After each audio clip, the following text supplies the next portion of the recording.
দুধে জাল দেওয়ার সাথে সাথে সর পাওয়া যায় না, এই আর কি। আর আপনারা এখানে যারা আছেন প্রেসের, আপনারাও জানেন এবং আপনাদের সাথে কাজ করে আমাদের অনেক বন্ধুবান্ধব আছে, আমাদের সহকর্মীরা আছে, আমাদের সমসাময়িক সিনিয়ররা আছে, তারাও জানে যে আমি কি পোস্ট দিতে পারি কি পোস্ট দিতে পারি না।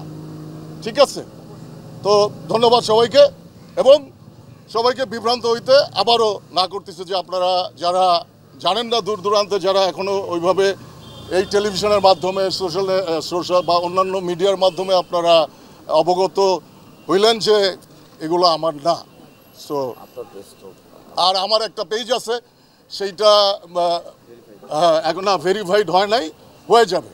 হ্যাঁ, কিন্তু এখন প্রবলেম হচ্ছে যে ভেরিফাইড হইলেও তো এখন ফেক পেজ যে হারে বা নানানজন, এত তো কোনো মানে ইয়ে নাই, এখানে কোনো তো মানে কি বলে কোনো মানে কন্ট্রোল নাই, যে যেভাবে পারতেছে সে সেইভাবে পেজ খুলতেছে, একাধিক পেজ খুলতেছে।